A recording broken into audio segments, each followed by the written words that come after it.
also, you notched another finish, and it seems like all but one of your all of your fights have been finishes right now. How does that feel coming into the UFC like that? You know, it's always a good thing to finish a fight because, you know, it's like I say, it's a definitive thing. You know, in the house, I got finished twice, and that was a big thing in my own head. You know, it's you never want to be finished. You know, and even in a fight, I'm looking to finish at all times. I don't ever want to go to a decision. You know, because it's like they say, judge can take it away from you even at that point. So having the finish is putting a definitive stamp on it, and that's what I wanted. You were constantly going for the finish off your back. Talk about being active off your back. What was your mind state down there when he was on top? You know, my mind state, well, he's on top, is obviously to, you know, find a reversal or get on top, one of the two. I don't ever want to just stay on my back. The reason I'm on my back is because I've messed up. That's the way it is. You know, I don't want to be on my back, but if I'm on my back, I'm looking for something to make it to where it's my fight, not them controlling it. At all times, I don't ever want to be out of control of the fight. That's one thing Greg Jackson just told me before I went in there. He goes, no matter where the fight is, have fun and control what's happening. And that's the way I felt like I did. Did you feel that he wasn't, I mean, you were offensive off your back. I mean, a lot of fighters will play it safe. I mean, did you feel he was giving you openings, or were you just controlling the pace? I've done that off my back my whole career. Like because I started off, you know, having to fight wrestlers from Oklahoma when I've never wrestled at that point, and so I had to be active off my back, find ways to get up, ways to sweep, ways to do things off my back to win the fight. And you know, it's kind of me going back to my roots, you know, from the old days when I first started fighting. So, you know, I've always been an active fighter, off my back, on top, in the clinch, anywhere.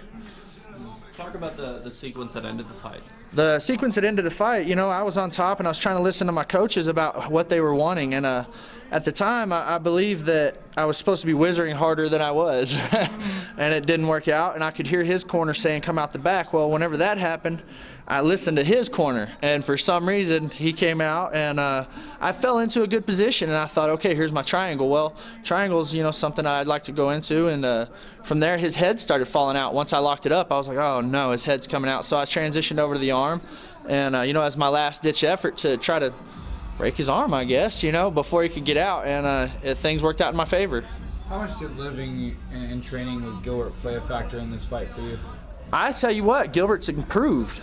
Gilbert's improved tenfold since then. You could tell that when he asked to fight me, he really wanted to fight me, and he did everything he could to come out and be a better fighter. Because I was like, training, I thought, you know, I've got this guy no matter what, first round, whatever happens. And look at it, he took me in the third round. I mean, more power to him. He said he was stepping up his cardio. He said he was stepping up his game, and he did. He brought a fight to me when people thought there was no fight to be had. So. Seemed like that was kind of the most important aspect of this fight, was the cardio, because it seemed like Gilbert kind of slowed down there towards the later round. He did kind of slow down, but if you notice, the man still transitioned to at the end, you know, so you got to give him, if you want to say heart, even at that point, if he didn't have the cardio, you know, he upped his game. He came and brought it a little harder, and like I say, I even expected, so, you know, I got to give him some props. So, you know, we've had our own issues, but you know, the guy's you know, obviously trying to do it himself, tried to keep his job, you know, so more power to him for coming out and bringing it. So you train out of Jackson's, you train with John Jones. What did you take away from the TUF House? You know, I took away from the TUF House a lot of mental anguish, honestly. That was the hardest thing, most stressful thing I've ever done to my body, and you know, I'm honestly glad it's over. You know, people are like, would you do it again? I'm like, never at 85. You know, 205, because, you know, I could stay around 210, 215, make weight. Sure, you could talk me into a comeback season or something, but you think I'm ever cutting weight like that again that many times back to back? You are sadly mistaken. Looked like the worst Thanksgiving ever for you, right? I've had other Thanksgivings where I had fights coming up, but never when I was going into my third weigh-in in, you know, a matter of 4 weeks at that point. I made weight 4 times in 5 weeks in that house, you know, I've never been that miserable for that long. You know, we have a cut week. That's why we diet down, and we have a cut week. You don't have a cut 2 months, you know? So that's just the way it is, you know, because I had to have my cut downs to try to get my weight lower anyway before we got to the house. We fight to get in the house, everything. It was 2 months of pure hell for me. You know, we had those, everything. I left the house weighing 226, you know, so it's just, that just tells you, you know, how crazy it was. You know, within the 2 weeks of my last fight with Uriah, I weighed 235. You know, it's just, I like to eat, and they kept me from it. So I guess you're going to celebrate by going and eating. You know, I got so much family here and everything right now. I just want to go hug my mama, to tell you the truth. And, you know, I got a few things I want to say to, you know, my family and everything, you know, and I appreciate them.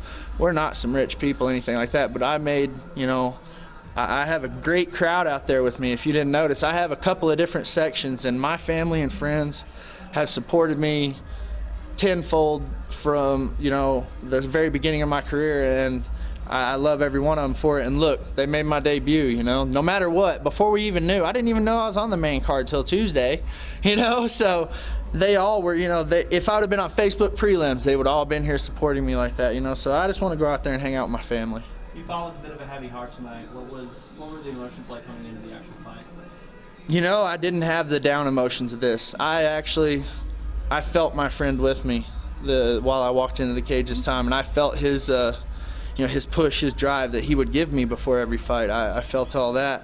I don't have a heavy heart right now. I feel like I did him proud, and I'm really happy to do that. And, you know, I miss him and everything, and I'm starting to, excuse me, somebody edit that out. But, you know, yeah, I haven't had a real time to mourn for this, so I'm wondering how it's going to happen. And, of course, crying Bubba starts to cry. Here you go. So, but, yeah, there you go. Bubba, were you a fan of the Ultimate Fighter show before trying out, and how would you say your season compares to the other seasons? You know, I started training probably 6 months before I found out about the previews even of the first Ultimate Fighter season. I've been doing Tough Man contests, things like that. That really hurt. But I've been doing Tough Man contests, things like that, and you know, trying to fight, do things myself, but it just, you know, I was just some punk, you know, that didn't understand what was going on. So when I watched it, I was just the outside spectator talking crap about everybody too, you know. But obviously, you know, I was back there warming up. Forrest Griffin's back there in the back, and I'm going, holy crap, you know, like the guys that I've watched, you know, my whole career, I should say, because I didn't really understand anything. Like the first Ultimate Fighter season, I was around a little bit and had been watching a little bit, but those guys were the show I watched every week. You know, that was the thing to do. Everybody sat around, watched it. All my friends that were, you know, doing MMA at the time, that was the biggest thing to do. And, you know, that season to me is still the best season ever. First season, best season ever. You know, it was something new. It was something everybody wanted to watch, especially me, especially my friends. And, you know, to be able to say I'm a part of something like that now, you know, I'd have never dreamed it, not in my wildest back then. And to be a part, I'm very proud of myself. You know, even though it was a horrible experience for me, like physically and mentally, in and overall, it's the best thing that could have ever happened to me.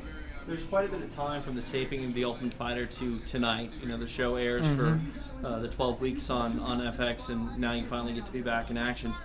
When did it become official to you that you were a UFC fighter? After I won tonight. I wasn't a UFC fighter until then. This was just a promised fight, and I won, and I believe that I'll be sticking around now. And if they come up and say I get to stick around and they don't get rid of me, I'll consider myself one then.